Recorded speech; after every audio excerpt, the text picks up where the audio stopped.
133 নং বিএসএফের উদ্যোগে বরাবরের মতো আজও সিভিক অ্যাকশন প্রোগ্রামের কর্মসূচি সংগঠিত হয় সোনামুড়া মহকুমার নির্ভয়পুরে।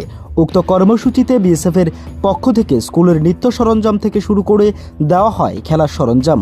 সর্বমোট 95,840 টাকা সরঞ্জাম প্রদান করে এলাকার মানুষের সাথে যেমন সুসম্পর্ক গড়ে তুললেন, তেমনি করে আনন্দিত হন স্কুল পড়ুয়া ছাত্রছাত্রী থেকে অভিভাবক মহল। উক্ত অনুষ্ঠানে উপস্থিত ছিলেন বিএসএফের কমান্ডি কমান্ডার দীপক কুমার, উপস্থিত ছিলেন দুই গ্রাম প্রধান বিপুল মজুমদার, মাম্পি দত্ত সহ এলাকার অভিভাবক মহল।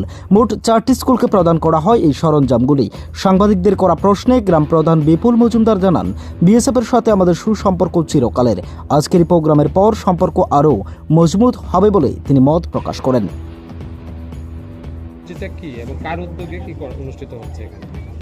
নমস্কার, আমি নির্ভয়পুর পঞ্চায়েত প্রধান।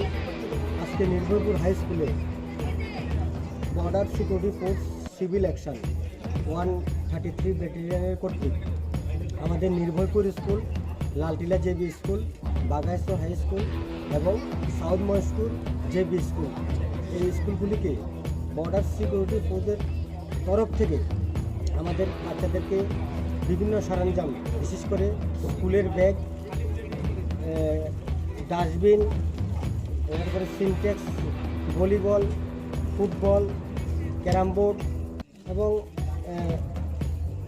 নোটবুক, অনেক কিছু ওনারা আমাদের স্কুলের বাচ্চারা, যাতে আমরা যেহেতু বর্ডারের আশেপাশে আমাদের গ্রাম, বর্ডার সীমান্তবর্তী আমাদের গ্রাম, সেখানে যাতে আমাদের ছেলেমেয়েরা যাতে লেখাপড়া করে ওনারা যাতে ভালো মানুষ হতে পারে, সেজন্য 133 ব্যাটালিয়নের কর্তৃক ওনারা একটা ভালো সবকিছু ভেঙে গেলেও যা ভাঙে না তা হলো পাথর, আর তাতে একটি নামী বেস্ট, যার নাম ভারত নির্মাণ ইনফ্রাস্ট্রাকচার।